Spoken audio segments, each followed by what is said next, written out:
जय हिंद दोस्तों, स्वागत है आप सबका एक बार फिर से आपके अपने यूट्यूब चैनल नॉलेज ग्रंथ में।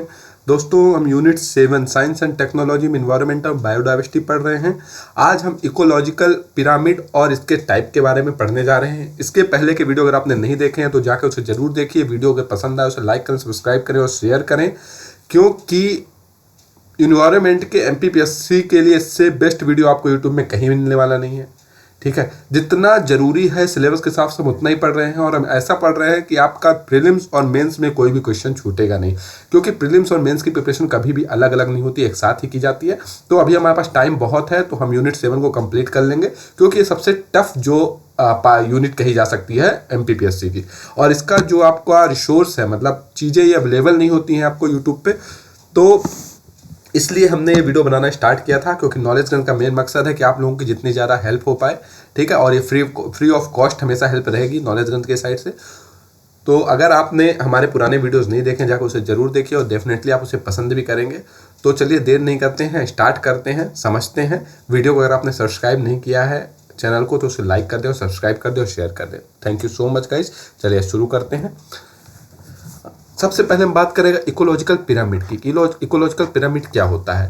तो ecological pyramids are the graphic representation of the trophic levels. मैंने आपको ट्रॉफिक लेवल्स बताए थे। ठीक है, ट्रॉफिक लेवल्स बताए थे कि एक इकोसिस्टम में ट्रॉफिक लेवल क्या होता है। ट्रॉफिक लेवल मतलब होता है आपका सपोज कोई भी आपका, जैसे कि आपका प्लांट्स है। ठीक है, प्लांट्स है जिसको हम लोग प्रोड्यूसर कहते हैं। ठीक है, प्लांट्स है, इसको प्रोड्यूसर कह दिया। इसके बाद आपका हार्बीवोरस, उसके बाद आपका कार्निवोरस, कार्निवोरस के बाद आपका कार्निवोरस के बाद ओमनीवोरस, ओमनीवोरस के बाद आपका डेट्रीवोरस। ठीक है, तो ये जो है टोटल, इसको हम क्या क्या कह सकते हैं? ट्रॉफिक लेवल कह सकते हैं। एनर्जी ऊपर से नीचे कैसे जा रही है, वो हर लेवल के थ्रू जा रही है, उसी को हम लोग ट्रॉफिक लेवल कहते हैं। तो इकोलॉजिकल पिरामिड क्या है? आपका ग्राफिक रिप्रेजेंटेशन है। क्या है? आपका ग्राफिक रिप्रेजेंटेशन है, कि हम इसको ग्राफ के रूप में देखते हैं। ठीक है, तो सबसे पहली बात आपको इसका डेफिनेशन, हर जो भी मैं बताऊंगा उसका डेफिनेशन जरूर आप पढ़ लीजिए, क्योंकि आपका मेंस में छोटे 3 नंबर क्वेश्चन जो उसमें भी आ सकता है, और इसके अलावा प्रीलिम्स में आपसे पूछ सकता है। ठीक है, तो आपका जो हम एक इससे पहले हमने वीडियो में फूड वेब पढ़ा था, तो फूड वेब में किसी ऑर्गेनिज्म का मतलब हम समझ गए थे पहले ही। ऑर्गेनिज्म का मतलब क्या समझे थे हम?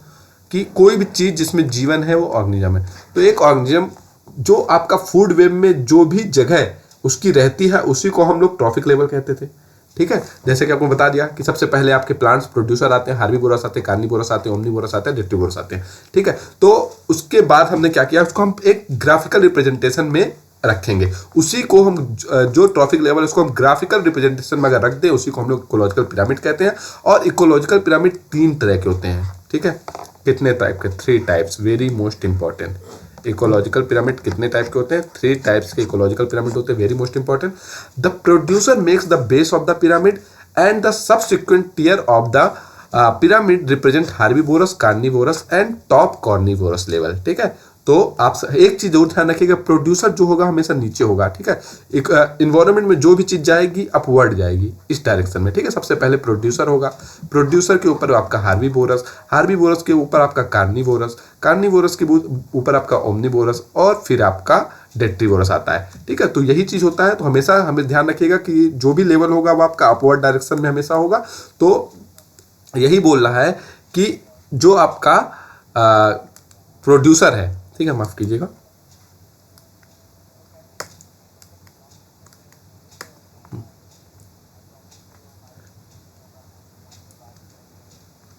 चलिए, जो आपके प्रोड्यूसर हैं वो आपका बेस बनाते हैं। ठीक है, उसके ऊपर टियर जो होती है वो ऊपर चली जाती है। ठीक है, चलिए फिर हम बात करें कि the pyramid consist of several horizontal bars depicting a specific trophical level which are arrange subsequently from the primary producer level through the herbivorous, carnivorous onward. तो इसमें आपको क्या क्या पढ़ना हुआ मैं आपको बता देता हूँ। पहली चीज आपको इसके डेफिनेशन बहुत याद रखनी है कि इकोलॉजिकल पिरामिड क्या होता है। तो इकोलॉजिकल पिरामिड कुछ नहीं होता है, ग्राफिकल रिप्रेजेंटेशन है किसका? ट्रॉफिक लेवल का। इकोसिस्टम में एक जो आपका ग्राफिक रिप्रेजेंटेशन है ट्रॉफिक लेवल को इकोलॉजिकल पिरामिड कहते हैं। पहली चीज आप ये ध्यान रखेंगे। दूसरी चीज यह ध्यान रखेंगे कि आपका उसका जो बेस होता है, ठीक है, पिरामिड का जो बेस होता है वो हमेशा प्रोड्यूसर होता है। ठीक है, बेस मतलब नीचे वाली चीज। किसी चीज का बेस आप समझते हैं ना, कि किसी चीज का बेस क्या होता है? कोई बिल्डिंग है उसका बेस क्या होगा? नीचे वाला। तो उसका किसी चीज़ का जो इकोलॉजी या इन्वायरमेंट में इसका बेस हमेशा आपका प्रोड्यूसर होता है। फिर थर्ड बात हम क्या याद रखेंगे कि दो पिरामिड जो बने होते हैं, ठीक है, वो डिफरेंट लेवल पे बने होते हैं और ये अरेंज होते हैं किसे, प्राइमरी प्रोड्यूसर से आपका ऊपर तक। इंपॉर्टेंट क्वेश्चन जो पूछा जाता है आपका किसमें, ये आपका इंपॉर्टेंट क्वेश्चन पूछा जाता है आपका ऑब्जेक्टिव क्वेश्चन में। उसमें पूछा जाता है कि length of each bar represent the total number of individual at each trophic level in ecosystem. मतलब हम ग्राफिक रिप्रेजेंटेशन में रिप्रेजेंट करते हैं तो इसका जो लेंथ है, ठीक है, सपोज हम ग्राफ हमने बनाया, ये हमने ग्राफ बनाया, ठीक है, तो ग्राफ में एक जो इसका पिरामिड का कहें अगर कि एक जो लेंथ है, मतलब इसकी बात कर रहे हैं, तो ये क्या प्रेजेंट करेगा, टोटल नंबर ऑफ इंडिविजुअल। क्या रिप्रेजेंट करेगा, टोटल नंबर ऑफ इंडिविजुअल। तो ये क्या रिप्रेजेंट करता है, नंबर रिप्रेजेंट करता है। ध्यान रखिएगा, very most important, very most important, ये पूछा जाता है, ऑब्जेक्टिव में पूछा जाता है और आपसे 100% पूछा जाएगा MPPSC में, ठीक है, ये ध्यान रखिएगा। MPPSC में 100% ये चीज़ पूछी जाएगी कि जो आपका होता है वो आपका क्या जो लेंथ ऑफ द बार है वो क्या रिप्रेजेंट करता है, ठीक है। ठीक है, चलिए आगे बढ़ते हैं। उसके बाद हम बात करें कि the number, biomass and energy of the organism gradually decrease with each step from the producer level to the consumer level and the diagrammatic representation assure a pyramids shape. ठीक है, कि क्या बोल रहा है ये इसको समझने की हम कोशिश करते हैं कि आपका जो भी होता है, ठीक है, लेवल जो होता है, ठीक है, जैसे कि हमने पढ़ा था ट्रॉफिक लेवल प्रोड्यूसर, इसके बाद हमने क्या पढ़ा था, हार्बीवोरस के बाद हमने पढ़ा था कार्निवोरस के बाद हमने ओमनिवोरस, तो ऐसे पढ़ा था। तो इसमें क्या बोलता है कि आपका जो होता है उसमें क्या होता है कि वो हर लेवल पे एनर्जी जो है, एक तो एनर्जी डिक्रीज होती है, बायोमास डिक्रीज होता है, नंबर डिक्रीज होता है, तीन चीज़ें हमेशा डिक्रीज होती है। ठीक है, नंबर बढ़ भी सकता है, ठीक है, तो लेकिन ये क्या बोल रहा है कि हमेशा इच स्टेप पे आपका नॉर्मली क्या होता है कि डिक्रीज होता है, कि आपका प्लांट्स जो होगा सबसे ज़्यादा प्रोड्यूस करेगा, प्लांट सबसे ज़्यादा प्रोड्यूस करता है, उसके बाद आपका कार्निवोरस, हार्बीवोरस, कार्निवोरस लोग चीज़ें प्रोड्यूस करती हैं। तो यही चीज़ें बोल रहा है कि सबसे ज़्यादा जो होगा आपका नंबर जो होगा वो हमेशा ऊपर, नीचे से ऊपर क्या होगा, डिक्रीज होगा, अपवर्ड डायरेक्शन में हमेशा। ठीक है, तो आपको समझ में आया कि पिरामिड क्या है। सबसे पहली डेफिनेशन ग्राफिक रिप्रेजेंटेशन है। दूसरा कि ये हमेशा नीचे से ऊपर, बेस हमेशा प्रोड्यूसर होता है। तीसरा कि आपका बार का रिप्रेजेंट कर, इस क्वेश्चन को जरूर ध्यान में रख लीजिएगा दोस्तों, ये लाइन बहुत ज़्यादा जरूरी है कि लेंथ आपका बार का वो क्या रिप्रेजेंट करता है, ट्रॉफिक लेवल में नंबर रिप्रेजेंट करता है। क्या नंबर रिप्रेजेंट करता है, एक इंडिविजुअल्स जो होते हैं। ठीक है, चलिए आगे बढ़ते हैं। अब हमने पढ़ा कि इसको 3 कैटेगरी में हमने डिवाइड किया था। कितनी कैटेगरी में, 3 कैटेगरी में हमने डिवाइड किया था।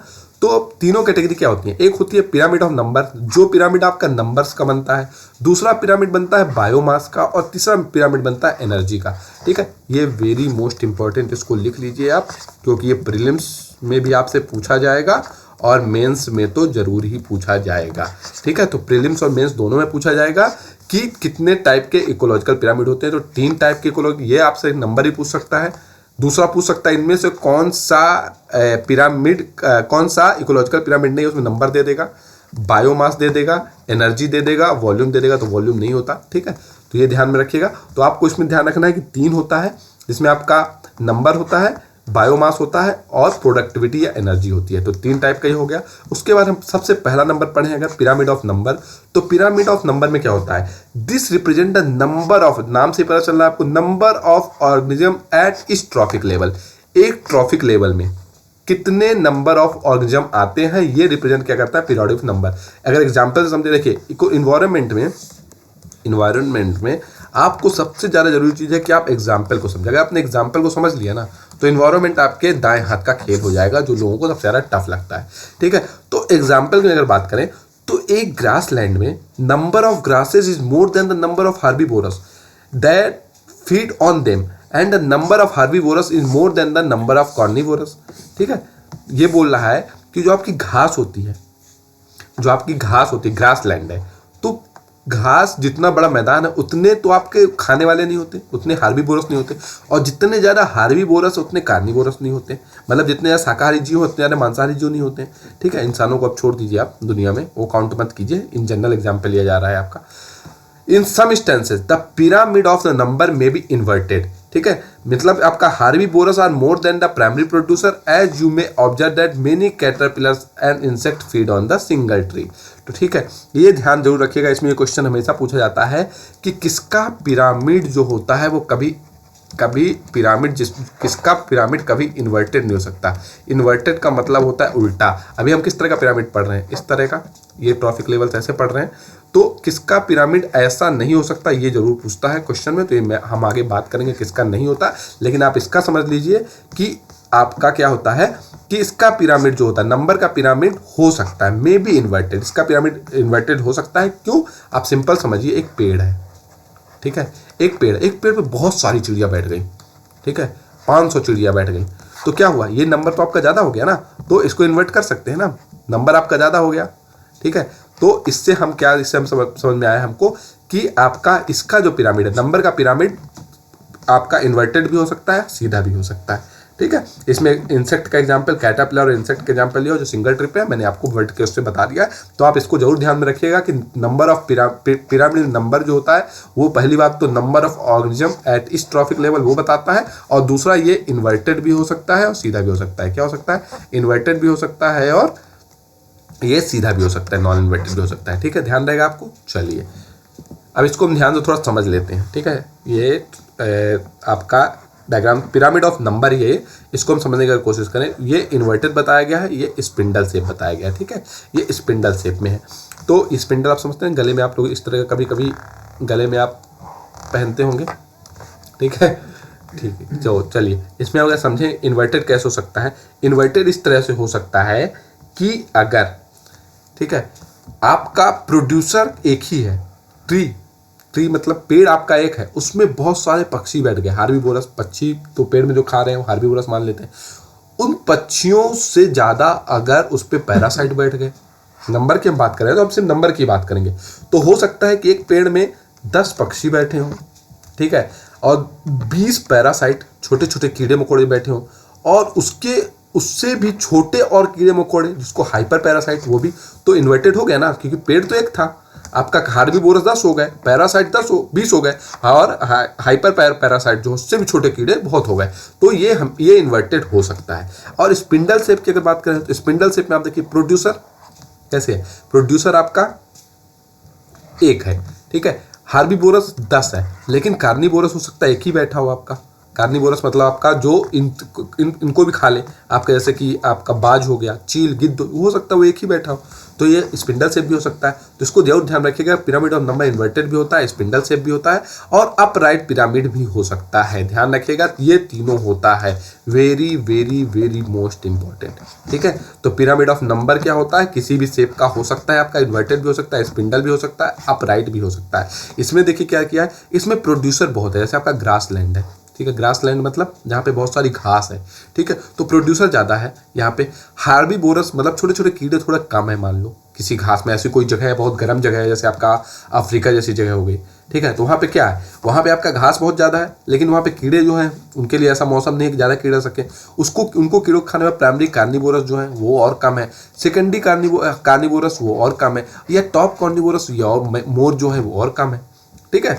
तो प्राइमरी कार्निवोरस मतलब जो छींटे हैं, छोटे कीड़े हैं, उसके बाद सेकेंडरी मतलब उससे बड़े जो हैं, और टॉप जो है जैसे आपको ये छोटे कीड़े थे, ठीक है, इनको काटने वाला सांप था, सांप को खाने वाला मोर था, तो ये हो गया आपका टॉप, ये इसको कहते हैं अपराइट पिरामिड, ठीक है, क्या कहेंगे, अपराइट पिरामिड। इसी तरह इसमें भी एग्जाम्पल लिया हुआ है कि आपका ये सारस हो गया, ठीक है, सारस से कम यहाँ पे मछलियाँ हो गई, मछलियों से कम यहाँ पे दूसरी टाइप की मछली हो गई, और उससे भी कम क्रेन हो गया। तो ये एग्जाम्पल, ये बतख था, ये क्रेन था, सारस था, ठीक है। तो ये आप ध्यान रखिएगा कि इन्वर्टेड होता है, स्पिंडल शेप भी होता है, अपराइट भी होता है। हम बात किसकी कर रहे हैं, नंबर की। नंबर तो इसमें हमने क्या पढ़ा था, पिरामिड नंबर, दो चीज़ आपको ध्यान रखनी है, पहला कि नंबर ऑफ ऑर्गेनिज्म दिखाता है इच ट्रॉफिक लेवल पे, और दूसरा आपका क्या है कि किसी भी शेप में हो सकता है, इन्वर्टेड भी होता है, ये भी होता है, ठीक है। चलिए आगे बढ़ते हैं। अब पिरामिड ऑफ बायोमास की बात करें तो, ठीक है, pyramid of biomass, this represent the total standing crop biomass at each trophic level, ठीक है। तो ये क्या बताता है, स्टैंडिंग क्रॉप का बायोमास, मास का मतलब आपको पता है ना, वेट होता है, ठीक है। तो ये क्या करता है कि टोटल स्टैंडिंग क्रॉप बायोमास दिखाता है इस ट्रॉफिक लेवल पे। Standing crop biomass is standing crop biomass is the amount of living matter at any given time. ठीक है, क्या मतलब हुआ बायोमास का? बायोमास, बायो मतलब हो गया जीवन और मास मतलब हो गया वेट, तो कोई भी जिंदा चीज। ठीक है, तो ये क्या दिखाता है? टोटल स्टैंडिंग क्रॉप का बायोमास कितना है इस ट्रॉफिक लेवल पे। तो standing crop biomass is the amount of the living matter at any given time. एक किसी भी टाइम पे आपका जो लिविंग मैटर है किसी स्टैंडिंग क्रॉप में वो कितना है। ठीक है, इसको हम ग्राम पर यूनिट एरिया पे या किलो कैलोरी यूनिट एरिया पे मेजर करते हैं। ठीक है, इसको एग्जाम्पल से अगर समझेंगे तो और ज़्यादा आपको समझ में आएगा। ठीक है, तो चलिए एग्जाम्पल समझते हैं। जैसे in most of the terrestrial, को टेरेस्ट्रियल का मतलब आपको बताया गया था। टेरेस्ट्रियल का मतलब होता है आपका जमीन से रिलेटेड। किससे रिलेटेड? स्थलीय। ठीक है, दो चीज होती है, एक स्थलीय आपका टेरेस्ट्रियल होता है, ये एक एक्वेटिक होता है। एक्वेटिक मतलब जलीय। ठीक है, दो वर्ड बहुत यूज आएंगे आपका इसका आपका एनवायरनमेंट में, ध्यान रखिएगा। तो टेरेस्ट्रियल इकोसिस्टम में pyramid of biomass is upright होता है, जबकि आपका एक्वेटिक इकोसिस्टम में पिरामिड ऑफ बायोमास में भी इन्वर्टेड। तो ये भी देखिए, इनसे यही क्वेश्चन पूछा था, पिरामिड ऑफ बायोमास हमेशा ये क्वेश्चन पूछा था, कौन सा पिरामिड आपका अपराइट होता है और कौन सा पिरामिड आपका इन्वर्टेड होता है। तो आपने नंबर में पढ़ा कि नंबर में तीनों होता है, इन्वर्टेड भी होता है, अपराइट भी होता है, स्पिंडल शेप भी होता है। बट पिरामिड ऑफ बायोमास में आपका जो टेरेस्ट्रियल इकोसिस्टम की बात करें, स्थलीय जीव की बात, स्थलीय क्रॉप्स, फसल की अगर बात करें, स्थलीय क्रॉप्स की अगर बात करें, तो ये हमेशा अपराइट होगा, सीधा होगा। और जब हम पानी वाले जो आपके एल्गी होती है सब की बात करें तो ये हमेशा इन्वर्टेड होगी। ठीक है, तो ध्यान रहेगा। तो चलिए अब समझते एग्जाम्पल से। जैसे इन अ पॉन्ड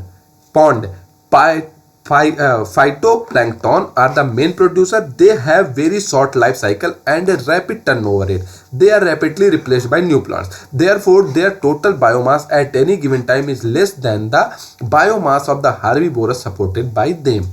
ठीक है, कैसे आपका समझ में आया कि जब आपका एक तालाब है, ठीक है, एक तालाब है, एक तालाब में जो आपका आप जो छोटे छोटे पौधे देखते होंगे ना, पानी के अंदर जो पौधे होते हैं, इसको काई आप लोग कभी कभी कह देते हैं, सब कह देते हैं, वो आपका क्या होता है? फाइटोप्लैंक्टन होता है। क्या होता है? फाइटोप्लैंक्टन। जब देखना आप सड़क में बारिश हो जाती है, उसमें हरा हरा कलर को कुछ जम जाता है, आप लोग देखें, वो उसको आप फाइटोप्लैंक्टन्स कह सकते हैं। एक्जेक्टली वो फाइटोप्लैंक्टन्स नहीं होता है, बट उसको आप फाइटोप्लैंक्टन्स कह सकते हैं। जो पेड़, जो पौधे, ठीक है, जो छोटे छोटे प्लांट्स पानी के अंदर पैदा होते हैं या पानी के अंदर सर्वाइव करते हैं, उसको फाइटोप्लैंक्टन्स कहते हैं। तो यही बोल रहा है, एक छोटे तालाब में फाइटोप्लैंक्टन्स क्या होते हैं कि उनका जीवन काल बहुत थोड़ा होता है, पैदा होते हैं मर जाते हैं, लेकिन इसमें रहने वाले जीवों का जीवन तो ज़्यादा है ना।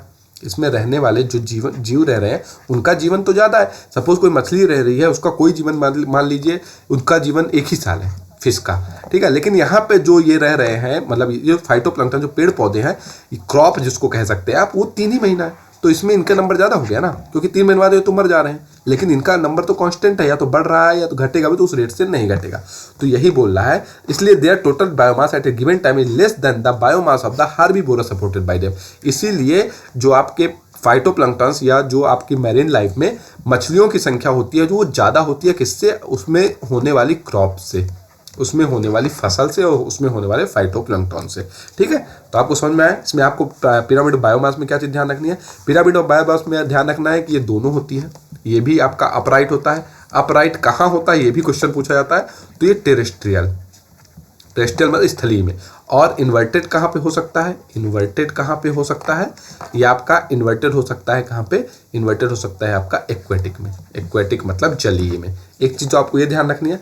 और दूसरा मतलब यही चीज़ आपको ध्यान रखनी है, सारा कुछ नहीं ध्यान रखना है कि आपको स्टैंडिंग क्रॉप का बायोमास क्या होता है, जो अमाउंट ऑफ लिविंग मैटर है। ठीक है, अमाउंट ऑफ लिविंग मैटर जो है वही आपका दिखाता है पिरामिड ऑफ बायोमास। जैसे इसमें आप देखें, ठीक है, इन्वर्टेड कैसे है, एक्वेटिक सिस्टम इन्वर्टेड कैसे है। तो आप कैसे प्रोड्यूसर, जो मैंने बताया आपको, प्रोड्यूसर मतलब घास जो थी, छोटे छोटे पौधे, जिसको आप लोग फाइटोप्लैंक्टन भी कहते हैं। ठीक है, फाइटोप्लैंक्टन कहते हैं। इनकी संख्या कम है, लेकिन उसमें रहने वाले हार्बिवोरस जो है उनकी संख्या ज़्यादा है। ठीक है, हार्बिवोरस ज़्यादा है और उससे ज़्यादा कार्निवोरस है। मतलब कि आपके प्लैंक्टन्स की संख्या, फाइटोप्लैंक्टन्स इनको आप छोटे से पादप समझ लीजिए, पौधे समझ लीजिए पानी के अंदर वाले, ठीक। इनकी संख्या अगर कम हो और उसमें रहने वाली छोटी मछलियों की संख्या उससे ज़्यादा हो और उसमें रहने वाली बड़ी मछलियों की संख्या मगरमच्छ की संख्या उससे ज़्यादा हो, तो हम इसको क्या कहेंगे कि इन्वर्टेड है। लेकिन सीधे में अगर हम देखा जाए तो सीधे में अगर देखें तो आपका प्रोड्यूसर जैसे आपका घास है, ठीक है, घास की संख्या स्थलीय में ज़्यादा होगी ऑब्वियसली, उसमें जो सर्वाइव करने वाले जीव उनकी संख्या हमेशा कम होगी। उसके ऊपर शेर की संख्या तो आपको पता ही कम होती है, एमपी में 526 टाइगर्स पाए जाते हैं, ठीक है। और उसके ऊपर और देखा जाए प्राइमरी प्रोड्यूसर में तो आपका ये देखिए, ये आपका भेड़िया है, भेड़िया के ऊपर शेर है, तो ऐसे करके बताया गया है। तो स्थलीय में क्या होगी, अपराइट होगी, एक्वेटिक में ये आपकी इन्वर्टेड होगी, ठीक है। इसी तरह आपको एक्वेटिक इकोसिस्टम में इधर पिरामिड बता दिया है आपका, ठीक है। इतना आपको ध्यान रखने की जरूरत नहीं है, बट इतना बस एक समझने के लिए मैंने यहाँ पे थोड़ा सा ये ले लिया है, ठीक है। डायग्राम में थोड़ा सा समझ में आएगा। इन्वर्टेड का मतलब उल्टा, इन्वर्टेड मतलब उल्टा, और अपराइट मतलब सीधा, अप मतलब ऊपर, अपराइट मतलब सीधा, ठीक है। चलिए आगे बढ़ते हैं। अब हम बढ़ेंगे पिरामिड ऑफ एनर्जी।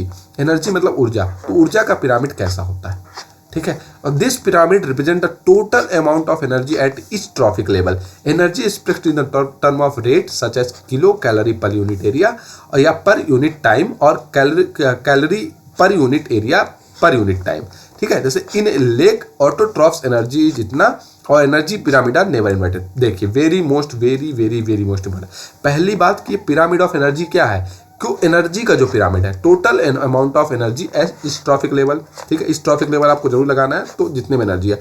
दूसरा, ये कभी इन्वर्टेड नहीं हो सकती, ये कभी इन्वर्टेड नहीं हो सकती। क्यों इन्वर्टेड नहीं हो सकती, क्योंकि हमेशा हम क्या काउंट करते हैं, ट्रॉफिक लेवल को नीचे से ऊपर काउंट करते हैं, जैसे पता है आपको, नीचे से ऊपर काउंट करते हैं। और आपको पहले ही समझाया जा चुका है कि जो भी चीज़ होती है, जो भी एनर्जी होती है, वो जब भी ट्रांसमिट होती है तो वो कुछ उसकी जो एनर्जी होती है वो डिके हो जाती है। कैसे, जो मैंने आपको समझाया था। जैसे आप अगर 350 किलो कैलोरी का कोई फूड खा रहे हैं, ठीक है, हमारा लंच करीब इतने का होता है, 350 से 400 कैलोरी होता है, तो करीब अगर इतने का खाना खा रहे हैं तो क्या हमको वो लंच उतनी एनर्जी देगा? बिल्कुल नहीं देगा, क्योंकि थोड़ी एनर्जी आपकी डाइजेशन में ख़त्म हो जाएगी, हीट में ख़त्म हो जाएगी, ठीक है। समझ में आया। जैसे अब प्लांट्स की अगर बात करें, एक पौधा, ठीक है, एक पौधा जब सौर प्रकाश संश्लेषण से करीब कोई चीज़ सपोज 2000 किलो कैलोरी पैदा कर रहा है, ठीक है, 2000 किलो कैलोरी पैदा कर रहा है, तो क्या वो 2000 किलो कैलोरी हमारे लिए रहती है? 2000 किलो माफ़ कीजिएगा, 2000 किलो कैलोरी हमारे लिए होती है? बिल्कुल नहीं। उसमें से कुछ जो होता है पौधे यूज कर लेते हैं, और करीब 1800 किलो कैलोरी हम लोगों के पास, तो 200 कैलोरी खत्म हुई ना। तो कभी क्या ऐसा हो सकता है कि नीचे कैलोरी कम हो, माफ़ कीजिएगा, नीचे कैलोरी ज़्यादा हो, ऊपर कैलोरी कम हो? मतलब ऐसा क्या हो सकता है कभी कि पौधे की एनर्जी कम हो जाए और सबसे ऊपर जो जानवर है उसकी एनर्जी सबसे ज़्यादा हो जाए? कभी नहीं हो सकता। तो इसीलिए बोल रहा है कि energy pyramid are never inverted. उसको रट लीजिए, लिख लीजिए, नोट्स बना लीजिए, जो करना हो कर लीजिए। यह क्वेश्चन आज नहीं तो कल आपके एमपीपीएससी में आने वाला है, क्योंकि यूपीएससी से एसएससी लेवल का यह क्वेश्चन है, और यह क्वेश्चन हमेशा ही पूछा जाता है इससे, पिरामिड ऑफ एनर्जी से, कि एनर्जी पिरामिड कभी इन्वर्टेड नहीं होता है, ठीक है। तो इसको आप बिल्कुल मार्क कर लीजिए, very most important, very most important, इसको आप कर लीजिए, ठीक है। जैसे कि आपको समझाने की इसमें कोशिश किया है। देखिए क्या है कि आपका प्राइमरी प्रोडक्शन हुआ 100%, लेकिन प्राइमरी कंज्यूमर को 10% कम मिला, ठीक है। सेकेंडरी कंज्यूमर को भी करीब 1% मिला। उसके बाद 0.1% के करीब आपको जो आपका टर्सरी होते हैं, उसके बाद डिकम्पोजर को इतना मिला। तो जो हमेशा एनर्जी होगी वो हमेशा खत्म और डिके होती रहती है, ठीक है। एनर्जी कभी सेव नहीं। जैसे कि आप सिंपल समझिए कि आप जब बैठे रहते हैं तो आप में जो एनर्जी होती है, लेकिन आप जो चलते हैं तो क्या उतनी एनर्जी आपके पास रह जाती है? नहीं, एनर्जी थोड़ी सी हमेशा खत्म होती है। इसलिए इसका पिरामिड कभी भी इन्वर्टेड नहीं हो सकता, क्योंकि एनर्जी एक लेवल से दूसरे लेवल पे जाके खत्म ही होती है। अब इसको समझने के लिए हमको इकोलॉजिकल एफिशिएंसी, अगर आपने ये समझ लिया तो हमको पूरा पिरामिड समझ में आ जाएगा। तो it is clear from the trophic structure of the ecosystem that the amount of energy decreases at इस सब्सिक्वेंट ट्रॉफिक लेवल। हमने पढ़ लिया कि एनर्जी जो होती है हमेशा डिके होती है। तो एनर्जी किस तरह डिके होती है, रीजन समझिए। This is due to the 2 reasons, ठीक है। यहाँ पे रीजन दिया हुआ है, ये इंपॉर्टेंट आपका किसके रिस्पेक्ट में? मेंस में, ठीक है। और इवन प्री में अगर कभी पूछ ले तो मेंस के लिए, लेकिन वेरी इंपॉर्टेंट है, क्योंकि at each trophic a part of the available energy lost in the respiration और use up in the metabolism. ठीक है, एक तो आपका सांस लेने में कुछ कैलोरी जो एनर्जी होती है वो खराब हो जाती है, एक मेटाबॉलिज्म होता है किसी, जैसे समझाया था मैंने, किसी चीज को तोड़ के एनर्जी में बदलना ही मेटाबॉलिज्म होता है। जब हम लोग जो खाना खाते हैं उसको जब केमिकल रिएक्शन से टूट जाता है और बाद में वो एनर्जी में बदल जाता है, इसे ही मेटाबॉलिज्म कहते हैं। तो आपका कुछ एनर्जी मेटाबॉलिज्म में लॉस हो जाती है, और दूसरा अगर दूसरे पार्ट में देखें तो a part of the energy lost at इस ट्रांसफॉर्मेशन, मतलब what is move from the lower to higher trophic level as heat. एक तो हीट के रूप में आपका बंद हो जाता है, ठीक है, हीट के रूप में आपका बंद हो जाता है। जो कि आप खाना खाते हैं तो हीट के रूप में एनर्जी जो है बाहर आती है, तो हीट के रूप में बंद हो जाता है। दो तरीके से, एक तो मेटाबॉलिज्म और एक हीट, तो इसको ध्यान रखिएगा। इसको ध्यान रखने के लिए एक बहुत अच्छा आपको तरीका बताता हूँ, आपको एकदम से ध्यान हो जाएगा कि इकोलॉजिकल एफिशिएंसी की डेफिनेशन अगर समझेंगे, it is the ratio between the amount of energy acquired from the lower trophic level and the amount of energy transferred from the higher trophic level is called the ecological efficiency. मतलब आपका ratio है, ratio मतलब अनुपात है किसका, amount of energy acquired from the, जितनी energy आपका acquire की गई है, ली गई है लोअर ट्रॉफिक लेवल से, और जितनी एनर्जी आपको ट्रांसफर की गई है ऊपर वाले लेवल पे, ठीक है, तो उसी का रेशियो है। ठीक है, रेशियो की कोई यूनिट नहीं होती, आपको पता होगा। तो इसके अगर आपको पूछ लो इकोलॉजिकल एफिशिएंसी की कोई यूनिट होती है तो इसकी नो यूनिट होती है, क्योंकि किसी भी चीज़ का रेशियो अगर होगा उसकी यूनिट नहीं होगी। ठीक है, तो अगर हम इसको देखें तो आपका as we move up an energy pyramid or a trophic level, we can see that less and less of the original energy from the sun is available. Roughly 10% of the previous trophic levels energy available to the level immediate higher up. This is called a 10% rule. आपको ये समझ अगर आ गया तो आपको energy pyramid समझ में आएगा। हमेशा ध्यान रखिएगा कि 10% रूल एप्लीकेबल होता है। 10% रूल का मतलब होता है कि आपका प्रोड्यूसर से लेकर आप अगर डेट्रीबोरस तक जाएंगे, प्रोड्यूसर के बाद आपका कहाँ हार्बीवोरस जाते हैं, ठीक है, प्रोड्यूसर के बाद हार्बीवोरस जाते हैं, हार्बी के बाद कार्निवोरस जाते हैं, कार्निवोरस के बाद ओमनीवोरस, और ओमनीवोरस का डेट्रीवोरस जाएंगे। तो इनमें हमेशा 10% एनर्जी डिके होके ही जाएगी। सपोज आपने प्लांट में 100% एनर्जी जनरेट की, तो यह आपका जब हार्बीवोरस के पास जाएगी तो करीब 90% रह जाएगी। ठीक है, फिर आपका कार्निवोरस के पास 80% रह जाएगी, फिर आपका ओमनीवोरस के साथ 70% रह जाएगी, फिर आपका इसके डेट्रीवोरस के पास हमेशा 60% ही पहुंचेगी। तो 10% डिके हमेशा होता है, और इस रूल को ही 10% रूल कहते हैं। तो आपसे पूछ सकता है 10% रूल किसके लिए एप्लीकेबल है, तो ये एनर्जी पिरामिड के लिए एप्लीकेबल है। किसके लिए, एनर्जी पिरामिड के लिए एप्लीकेबल है, और इसको ही कहते हैं लिंडरमैन्स लॉ ऑफ 10%। लिंडरमैन वो साइंटिस्ट थे जिन्होंने इसकी खोज की थी, इसीलिए इनके नाम पे इस लॉ को 10% कहते हैं। इसमें आपको बताया गया है कि जैसे कि आपका 10,000 किलो कैलोरी आपका प्राइमरी प्रोड्यूसर का प्रोड्यूस कर रहा है, तो उसमें से प्राइमरी कंज्यूमर के पास 100 किलो कैलोरी ही जाएगी, और उसके बाद सेकेंडरी कंज्यूमर के पास 10 किलो कैलोरी। अगर आपका थर्ड कंज्यूमर होगा तो उसके पास 1 किलो कैलोरी ही जाएगी। ठीक है, तो आपको समझ में आया। तो इसे कहते हैं आपका 10% रूल किस में लगता है, सिर्फ एनर्जी पिरामिड में लगता है और किसी में नहीं लगता है, और एनर्जी पिरामिड कभी इन्वर्टेड नहीं हो सकता है। तो ये आपको आशा कर रहा हूँ समझ में आया होगा। अगर आपको समझ में आया है तो इसे लाइक करें, सब्सक्राइब करें, शेयर करें, और हमें कमेंट सेक्शन में बताएं वीडियो आपको कैसा लगा। वीडियो अगर आप पूरा देखेंगे तो आपको इतना कॉन्फिडेंस आ जाएगा, MPPSC किसी भी तरह का पेपर ले ले, आप क्वेश्चन को 100% सॉल्व कर देंगे। ठीक है, तो चलिए, ऐसा समझ रहे हैं कि आपको वीडियो पसंद आया, उसे लाइक कर दें, सब्सक्राइब कर दें, शेयर कर दें। Thank you so much guys, God bless you all.